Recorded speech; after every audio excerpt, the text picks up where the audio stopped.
E a palavra de hoje é para mim, para você, para nós como igreja, porque a vitória é do improvável. Fala para o irmão que está ao seu lado, a vitória é do improvável. Quantos improváveis nós temos aqui, irmãos? Eu sou pastor não porque eu sou bom, eu sou pastor não porque eu sou melhor. Eu era improvável. Eu era alguém, sabe? Eu lembro que quando eu me converti, e aí depois eu comecei a tornar discipulador, essas coisas assim, a minha vida mudou. Eu encontrei um amigo de infância que a gente brincava, que eu zoava muito com a igreja. Eu tacava bombinha dentro de igreja, eu entrava de cueca dentro da igreja e saía. Quando era jovem, eu era terror, irmãos. E aí eu lembro que quando eu falei isso para ele, ele falou assim, você se converteu? Eu falei, sim. Você está virando pastor? Eu falei, sim. Mas você é o próprio diabo, como que você pode estar aí? Olha que Deus faz na vida da gente, né, irmãos? Olha que Deus faz. Então, Deus vai fazer uma obra poderosa na sua vida. Por isso, talvez você está aqui, você se sente fraco, você se sente pequeno diante dos problemas que você está passando, você sente que as coisas não estão de acordo com aquilo que você acha que tem que estar. Eu quero te falar, irmãos, eu vou contar a história hoje de 2 homens que derrotaram um exército de 30 mil. Repete comigo, 2 homens derrotaram 30 mil.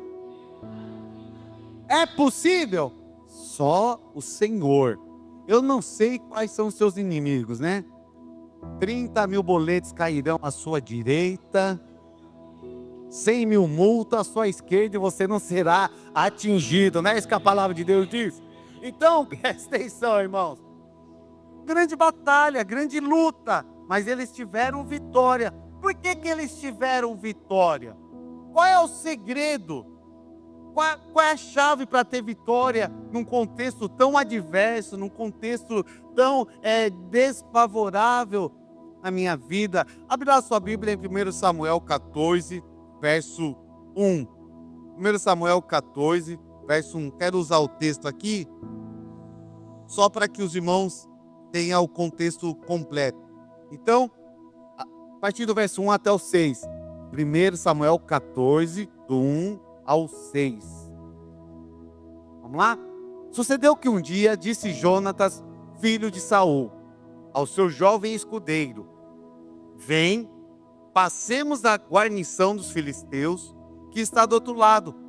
Porém, não fez saber o seu pai. Saul é o pai de Jonas. Saul era o rei de Israel até aqui, ok? Jonatas e esse arqueiro, eles tomam uma decisão. Saul estava parado. Saul estava, e todo Israel estava com medo. Se você olhar o capítulo 13, eles tinham se escondido em buracos, cavernas. Eles estavam aterrorizados. Então, Israel estava parado. Jonatas e esse escudeiro, eles falaram o seguinte, cara, vamos para cima, vamos para dentro dos filisteus. Não vamos ficar parados, vamos avançar. E aí ele não contou para o pai dele. Por que será que Jonatas não contou para o seu pai? Porque o pai de Jonatas talvez não cria na vitória. Ele não acreditava que poderia ter vitória contra um exército tão poderoso dos filisteus. E aí o que ele faz? Ele fica no lugar, ele para. Sabe, às vezes quando nós passamos por muitas lutas, muitas crises, nós paramos. Mas a vontade de Deus é que você não pare, que você prossiga para o alvo, que você continue firme. E aí ele fala, ele não contou para o pai dele. Ele tomou uma decisão, 2 jovens, ok? E diz o seguinte, continuando, verso 2. Saul se encontrava na extremidade de Gibeá, debaixo da romeira em Migron. E o povo que estava com ele eram cerca de 600 homens. Lógico, tinha 30 mil, agora 600 homens, é totalmente desfavorável. Totalmente. Era praticamente 50-1, ok? Era desfavorável. Totalmente desfavorável. Mas aí, continuando, verso 3. Aias, filho de Aitube, irmão de Cabô, filho de Finéias, filho de Eli, sacerdote do Senhor em Siló, trazia a estola sacerdotal. O povo não sabia que Jonatas tinha ido. entre os desfiladeiros pelos quais Jonatas procurava passar a guarnição dos filisteus, deste lado havia uma penha íngreme e do outro outra. Uma se chamava Bozés, a outra Siné. Uma delas se erguia ao norte, defronte de Micmas, a outra ao sul, defronte de Gebá. Disse, pois, Jonatas ao seu escudeiro: vem, passemos a guarnição desses incircuncisos.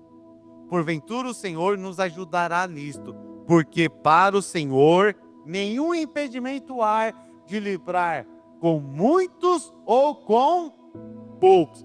A questão aqui não é se é muito ou pouco. A questão é, se o Senhor estiver na batalha, se você estiver junto com o Senhor, você vai se tornar maioria. Você vai se tornar realmente exitoso. Amém, irmãos? Mas, rapidamente aqui, como que os filisteus afligiam Israel?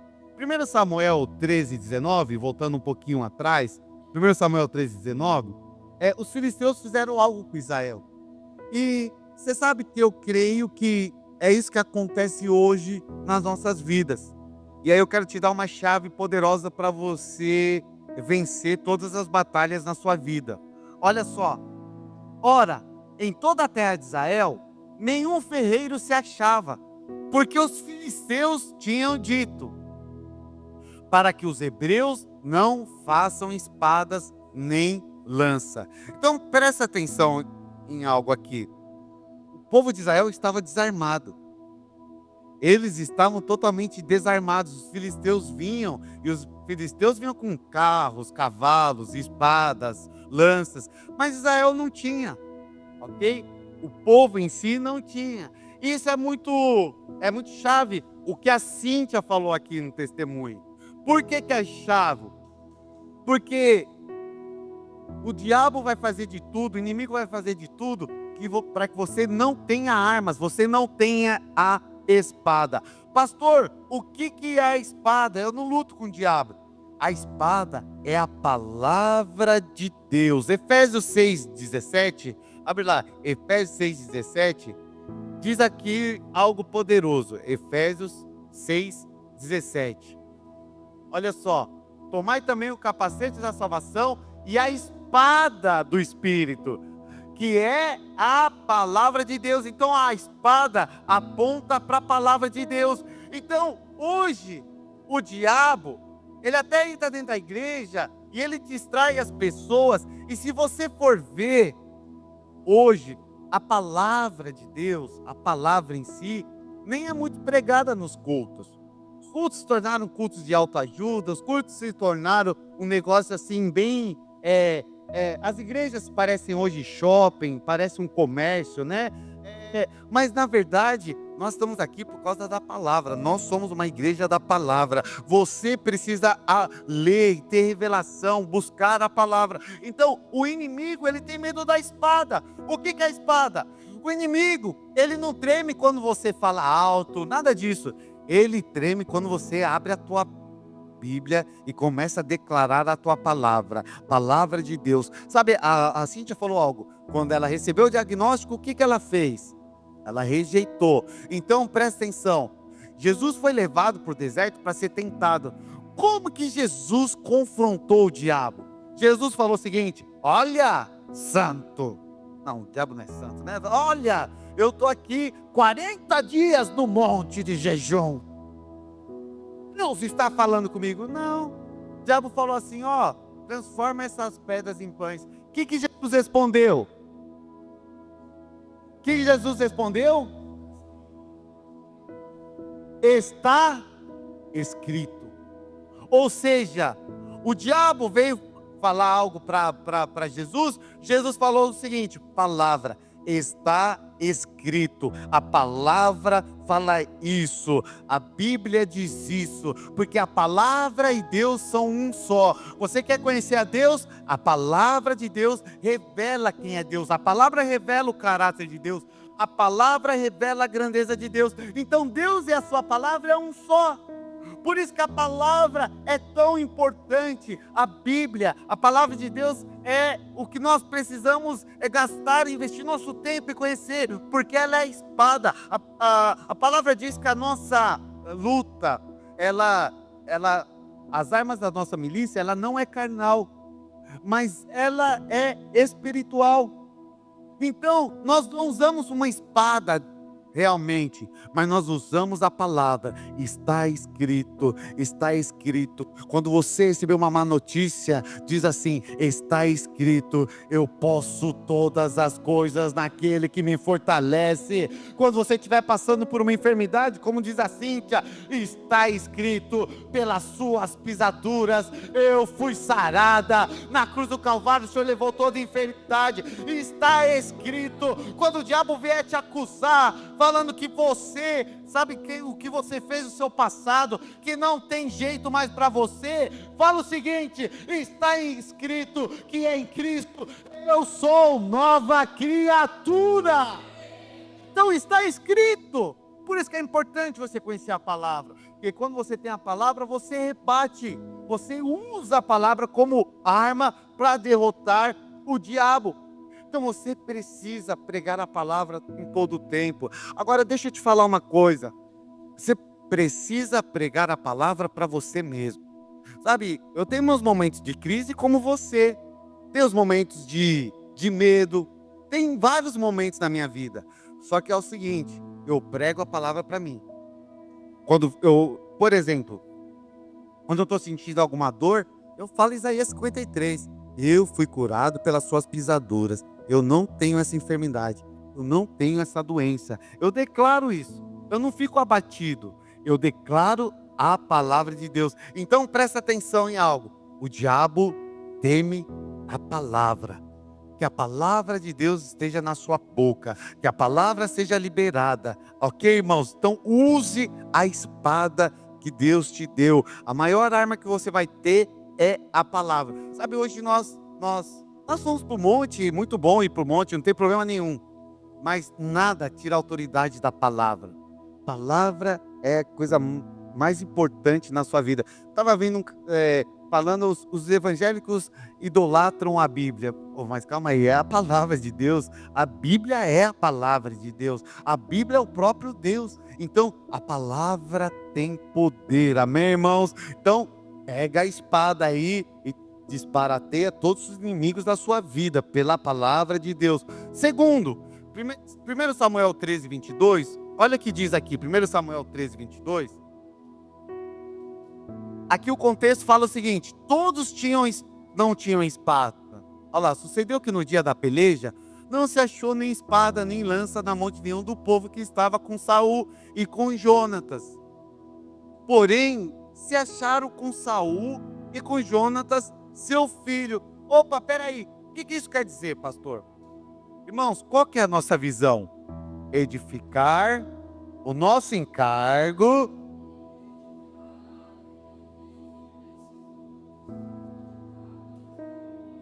Parou. Cada membro é o quê? Cada membro é o quê? Mais alto. Cada membro é o quê? Fala para o irmão que está ao seu lado. Você é o quê? Amém? Então presta atenção aqui. Isso é muito importante. Porque muitos têm aquela visão. O pastor tem a palavra.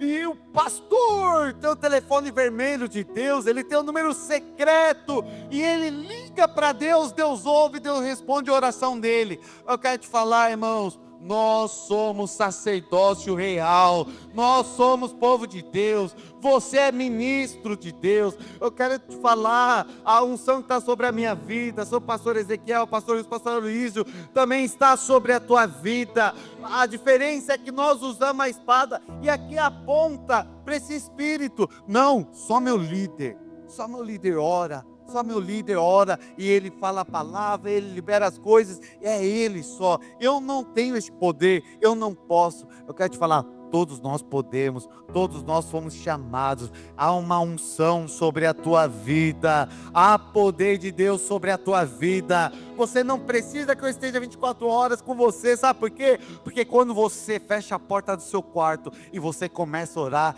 o céu se abre sobre o seu quarto. Quando você começa a falar e ler a palavra, Deus se revela para você. Então nós não precisamos de ninguém para falar aquilo que nós devemos ou não fazer. A palavra é suficiente para isso. Então, nos dias de Saul, só Saul e Jonatas tinham espada. Todo Israel estava sem espada. Eles não tinham arma. Sabe, nós somos uma igreja que não somente o pastor e seus discipuladores têm a espada, mas todos nós temos a espada, todos nós pregamos, todos nós expulsamos demônios, todos nós podemos botar a mão nos enfermos e eles serão curados, todos nós podemos fazer isso, ok? Então que você tome posse disso. Agora, continuando aqui, o povo de Israel estava debaixo de grande opressão. E o que eles fizeram? Eles estavam cercados. Mas aqui, irmãos, se você olhar o capítulo 13, o trono de Saul é rasgado. Deus rasga o trono de Saul. 1 Samuel 13, 5, olha só que interessante. 1 Samuel 13, 5. Olha só. Reuniram-se os filisteus para pelejar contra Israel. Quantos, irmãos? 30.000 carros e 6.000 cavaleiros. E o povo em multidão, como a areia que está à beira-mar, subiram e se acamparam em Micmas, ao oriente de Bet-Aven. Vendo, pois, os homens de Israel que estavam em apuros, porque o povo estava apertado, esconderam-se pelas cavernas, e pelos buracos, e pelos penhascos, e pelos túmulos, e pela cisterna. O povo ficou com medo, aterrorizado, o povo fugiu. Sabe, irmãos, você está passando por um momento de crise, você foge da crise. Você está passando por um momento de luta, você deserta do exército. Fala, não estou mais indo para a igreja, não quero mais me envolver, não quero mais liderar, não quero mais discipular ninguém, porque é o seguinte, eu estou passando por luta, eu estou passando por crise. Mas foi isso que eles fizeram. Nós estamos com crise, nós vamos fugir, nós vamos se esconder. Continuando. Verso 7. Também alguns dos hebreus passaram o Jordão para a terra de Gade e Gileade. E o povo que permaneceu com Saul, estando este ainda em Gigal, se encheu de temor. Esperou Saul 7 dias, segundo o prazo determinado por Samuel. Não vindo, porém, Samuel a Gigal, o povo se foi espalhando dali. Então disse Saul: trazei-me aqui os holocaustos e ofertas pacíficas. E ofereceu o holocausto. Mal acabara ele de oferecer o holocausto, eis que chega Samuel. Saul lhe saiu ao encontro para saudar. Samuel perguntou: o que fizeste? Respondeu Saul: vendo que o povo se ia espalhando daqui, e que tu não vinhas nos dias aprazados, e que os filisteus já tinham se ajuntado em Micmas, eu disse comigo. Saul disse com quem, irmãos? Com ele mesmo. É a alma falando com a alma. Nós somos espírito, irmãos. Nós somos seres espirituais. Saul consultou ele próprio. E aí, sabe qual a conclusão? Agora descerão os filisteus contra mim a Gilgal. E ainda não obtive a benevolência do Senhor. Não tive resposta do Senhor. Às vezes, você toma atitudes erradas porque você não espera o tempo. E aí você fala: o Senhor não está falando comigo, eu vou enfiar nesse negócio aí, seja o que Deus quiser, se der certo, Deus, se não der, não deu. Mas aí ele falou: eu não alcancei benevolência do Senhor. Continuando. E forçado pelas circunstâncias, ou seja, pressionado pela crise, pressionado pelo problema, pressionado pelas circunstâncias, eu tomei uma atitude.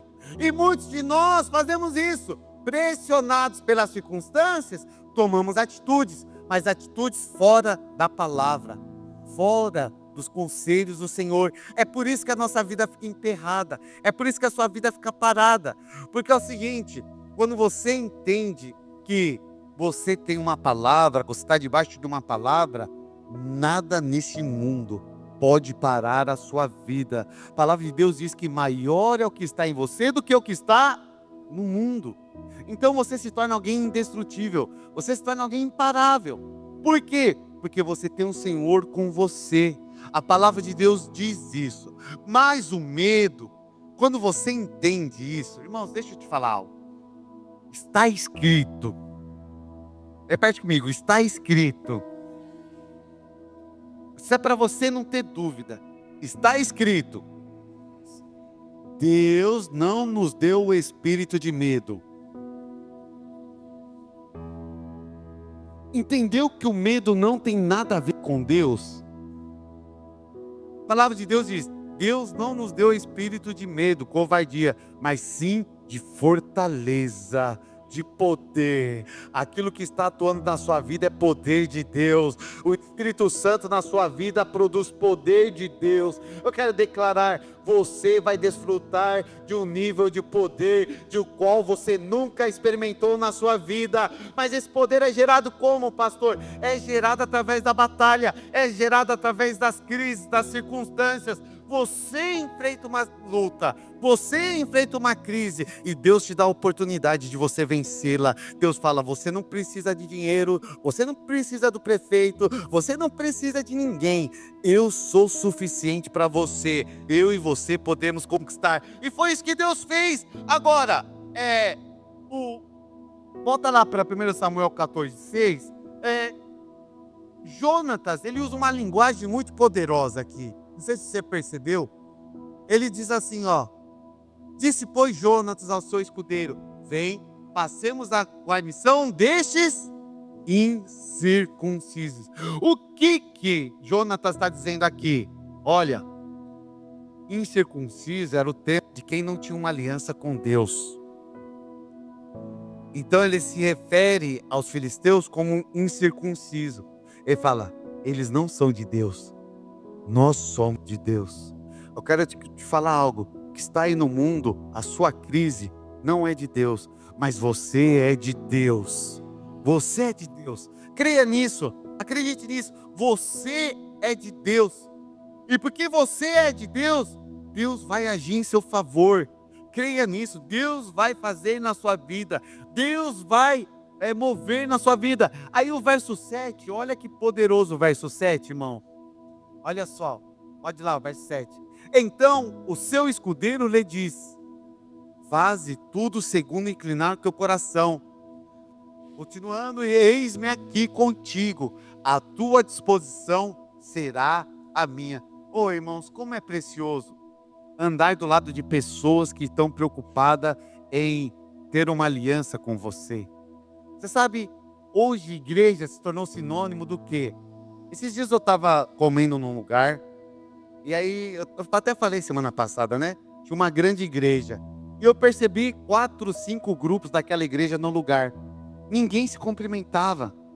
Por quê? Porque é um negócio frio, distante. Se aqui em Caraguá o irmão pega a batata do seu prato, pega com a mão um punhado de arroz, joga na boca, porque nós somos família, meus irmãos, nós somos família. Então presta atenção, nós somos chamados para ter aliança, nós somos chamados para nos aliançar, sabe? Nós temos algo para conquistar nessa cidade, nós não vamos conquistar sozinhos ao Senhor, mas nós precisamos uns dos outros. Fala para o irmão que está ao seu lado: irmão, como é bom caminhar junto com você. Fala isso para ele, sabe? Nós precisamos de homens de Deus aos nossos lados. Nós precisamos de conselhos de homens de Deus do nosso lado, irmão. Sabe, eu quero te falar, jovem. Eu sei que você acha que velho não sabe nada. Eu cheguei na posição de velho. Não é velho, velho é ofensivo. Qual que é o nome, pastor Fabiano? Idoso. Ancião. Vamos ser de Deus agora. Você não sabe de nada. Irmão, você não sabe o que a gente aprontou. Não sabe o que a gente aprontou. Os irmãos desciam a Rua Augusta a 120 por hora, irmão. Vocês não têm noção do que é isso. Irmãos, então presta atenção em algo aqui, irmãos. Como é bom. E você, jovem, deixa eu te falar uma coisa. Eu já vi muitos jovens andarem no conselho. Nós estamos com uma célula na Martins Sá. Sabe o que aconteceu quinta-feira, irmãos? Acabaram indo 3 visitantes. O Jean estava lá, acabaram indo 3 visitantes. Foi uma moça, depois ela trouxe a família dela. Olha o contexto. Acho que a filha, devia ter uns 17, 18 anos, se suicidou. Ao lado da célula. Se suicidou, foi semana passada. Eu fico imaginando o nível de pressão que essa menina estava passando. Mas sabe o que é engraçado? Os amigos dela estavam consolando a mãe que estava chorando? Sim ou não? O que será que os amigos delas fizeram quando ela entrou na crise? Embora. Nós precisamos ser homens e mulheres de aliança. Precisamos estar do lado dos nossos irmãos, abraçando, pregando a palavra, levantando o caído. Nós estamos aqui para acusar ninguém. Ninguém. Aqui você não é acusado. Nós estamos aqui para te oferecer nosso ombro. Falar, vamos juntos.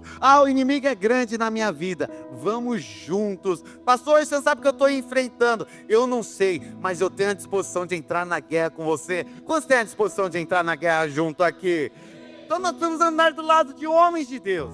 E aí é muito interessante porque aqui ele falou, eu sou contigo, a sua disposição é a minha. Se é para entrar no meio desses caras, nós vamos morrer, eu vou morrer junto com você, Jonatas. Mas nós temos uma aliança, eu não te abandono, eu não desisto de você. Esse escudeiro aqui aponta para algo, enquanto Saul aponta para Caine, que fica parado, retrocedendo por causa do medo, esse arqueiro aqui, e foi ele que matou cerca de 20 homens, ele representa o Espírito Santo falando, você não está sozinho. Eu quero declarar sobre a tua vida, está entrando numa depressão, você está no seu quarto com uma tristeza excessiva, mas eu quero te falar algo aqui, você não está sozinho, você nunca está sozinho, Ele sempre vai estar contigo, Ele sempre vai estar com você. O que eles fizeram? Eles entraram no meio dos filisteus, e eles começaram a guerrear, e aí, algo acontece, algo sobrenatural acontece. Deixa eu chamar a equipe de louvor já para subir aqui. Algo sobrenatural acontece. O que acontece, pastor? Eles matam 20 homens. Quando eles matam 20 homens, algo acontece no meio dos filisteus. A palavra de Deus diz, quer ver? Vamos ler aqui, continuando, verso 8. Vamos ler aqui. Pode passar, verso 8. Vamos continuar. Disse, pois, Jonatas, eis que passaremos aqueles homens, e nos daremos a conhecer a eles. Se nos disserem assim, parai até que cheguemos a vós outros, então ficaremos onde estamos, e não subiremos a eles. Porém, se disserem, subi a nós, então subiremos, pois o Senhor nos entregou nas mãos. Isto nos servirá sinal. Dando-se, pois, ambos a conhecer a guarnição dos filisteus, disseram estes, eis que já os hebreus estão saindo dos buracos em que se tinham escondido. Os homens da guarnição responderam a Jonatas e ao seu escudeiro e disseram, subi a nós e nós vos daremos uma lição. Disse Jonatas ao escudeiro, sobe atrás de mim, porque o Senhor os entregou nas mãos de Israel. Jonatas não aponta para ele. Jonatas entende, o Senhor está dando a vitória por causa do povo dele. Irmãos, nós vamos tomar posse dos melhores lugares nessa cidade, mas não tem a ver conosco, tem a ver com ele. Deus vai te promover, mas não tem a ver só com você, tem a ver com o nome dele, tem a ver com engrandecer o nome do Senhor Jesus, de engrandecer o Senhor Jesus. Aí continuando, olha só, então depois Jonatas de gatinhas e o seu escudeiro atrás, e os filisteus caíram diante de Jonatas, e o seu escudeiro os matava atrás dele. Sucedeu esta primeira derrota em que Jonatas e o seu escudeiro mataram perto de 20 homens, em cerca de meia geira de terra. Verso 15. Houve o que, irmãos? Grande espanto no arraial, no campo, em todo o povo. Também a mesma guarnição e os saqueadores tremeram, e até a terra se estremeceu. Nós não cantamos? A terra estremeceu, sepulcro se abriu, a terra estremeceu e tudo passou a ser um terror de Deus. Sabe o que aconteceu, irmãos? Deus entrou na batalha, e aí a terra estremeceu. Sabe, irmãos, hoje, quero te falar, há 2000 anos atrás, Jesus estava na cruz, e quando ele morreu na cruz, ele disse, está consumado. O que aconteceu? Houve terror e espanto, a terra tremeu por causa da morte do Filho de Deus. Eu quero declarar sobre a tua vida, o Senhor vai fazer estremecer as suas estruturas, o Senhor vai fazer abalar os principados, potestades, dominadores que se levantam contra a tua vida. Deus vai sacudir a sua vida de uma forma sobrenatural, e eu quero declarar, tudo aquilo que tem se levantado contra a tua vida vai cair por terra. Já caiu por terra. Os filisteus começaram a se matar, eles começaram a se ferir um ao outro, o espanto foi tomando conta. Continuando, o terror de Deus foi tomando conta. Olharam as sentinelas de Saul em Gibeá de Benjamim, e eis que a multidão se dissolvia, correndo uns para cá, outros para lá. Então disse Saul ao povo que estava com ele, ora, contai bem de quem é que saiu dentro de nós. Saul viu o que estava acontecendo. Saul falou, alguém saiu do nosso meio, e Deus está dando a vitória. Saul estava parado, Saul não usou a espada. A palavra de Deus diz que Saul não se valeu da arca da presença. Davi fez totalmente diferente. E sabe o que acontece aqui, irmão? Jonatas, através de Jonatas e um arqueiro, Deus deu a vitória para Israel. A vitória é daqueles que creem, daqueles que acreditam em meio às adversidades e às crises.